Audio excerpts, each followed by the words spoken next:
Did you know that poor sleep in old age can increase your risk of heart disease, memory loss, even early death? Yes. Just because you're getting older doesn't mean it's normal to sleep badly. In fact, nearly 50% of adults over 65 suffer from at least one sleep disorder. And most of them don't even realize it. You wake up at 2 a.m., you stare at the ceiling, your mind won't stop racing. Sound familiar? This isn't just annoying. It's dangerous. Sleep is when your brain repairs itself, when your heart rate slows, when your immune system gets stronger. So what happens when your sleep is broken? Every single night?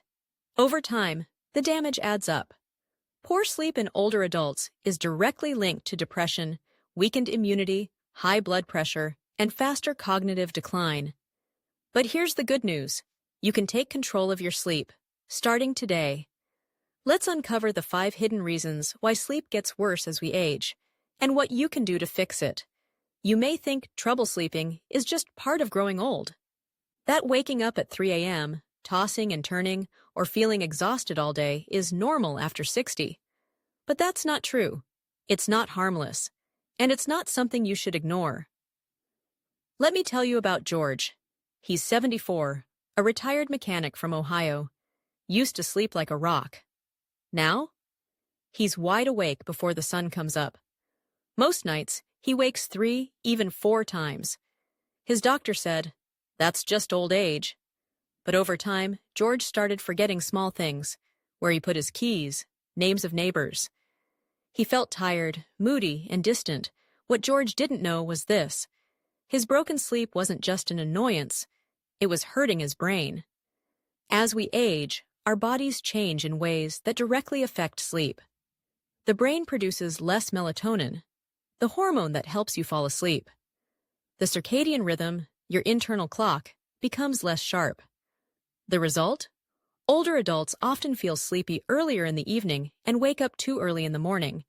They also get less deep restorative sleep. That's not just light sleep, it's the kind of sleep your brain needs to clean itself, literally. During deep sleep, your brain flushes out toxins, including the proteins linked to Alzheimer's disease.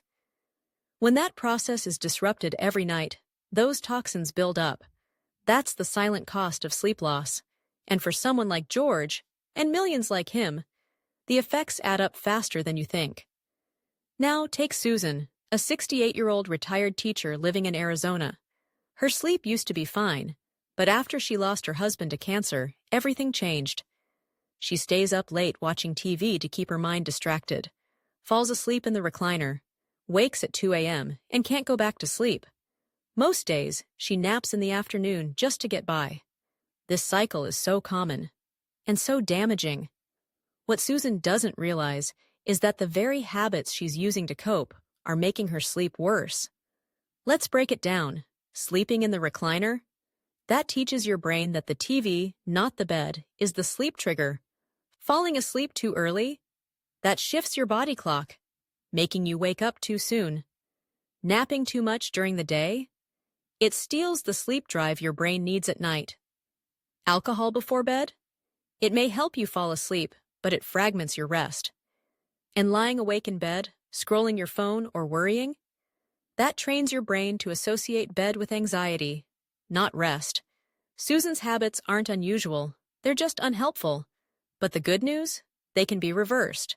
A regular sleep routine, no screens an hour before bed, dim lights, gentle stretching, a cool, dark room. These sound simple, but they're powerful. They reteach your body how to rest. And then there's medication. Let's talk about that. Harold is 71 and lives in Florida. He has high blood pressure, arthritis, and seasonal allergies. He takes 6 medications daily. At night, he often lies awake, restless. His doctor added sleeping pills, which helped for a while. But now he wakes groggy, dizzy, and even had a fall last month going to the bathroom. Here's what's happening. Diuretics, pills that help your body release water, cause frequent urination, especially at night. Antidepressants can increase anxiety or cause vivid dreams. Some blood pressure meds lower melatonin levels. And sleeping pills? Many older adults become dependent on them, needing more over time, while getting less benefit. Worse, they increase fall risk, confusion, and memory problems. Harold's story is far too common. Always ask your doctor this simple question: could any of my medications be making it harder for me to sleep? Bring a list. Ask about timing. Some meds can be taken earlier in the day or adjusted. Don't accept poor sleep as the price of treatment. There are options, but you have to speak up. And still, none of this matters if your mind won't let go. Meet Linda. She's 76, a widow in New York. Her days are quiet, but her nights are loud, not with sound, but with thoughts. She lies awake thinking about her kids, about friends who've passed, about what her life has become. This isn't insomnia, it's grief. It's loneliness. It's what many seniors quietly carry, and it keeps them awake at night. Science confirms what Linda feels. Older adults experiencing grief or isolation are far more likely to have sleep disruptions. Depression and anxiety, even when not severe, can prevent the mind from relaxing. And when the mind doesn't rest, neither does the body. Over time, this becomes a vicious cycle. Poor sleep worsens mood, poor mood worsens sleep, and round it goes. But there is hope.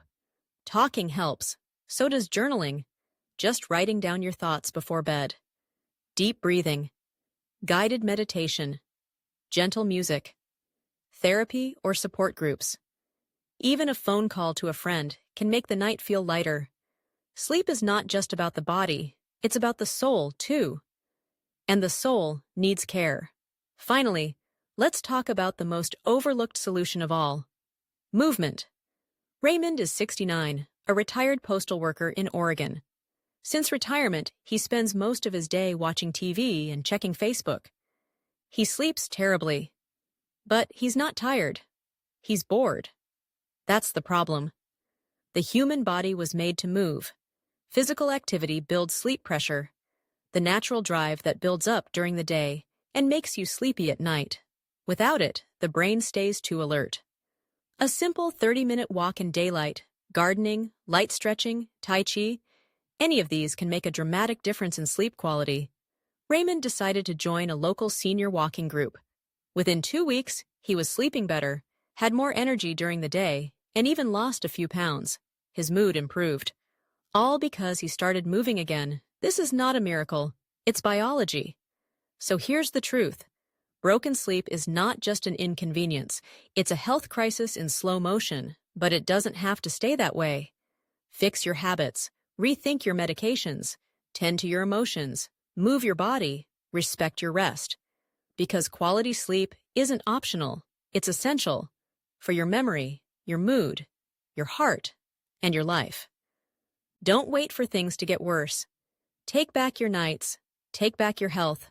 Starting today, your sleep is not just a nighttime issue, it's a window into your overall health, your heart, your brain, your energy, your future.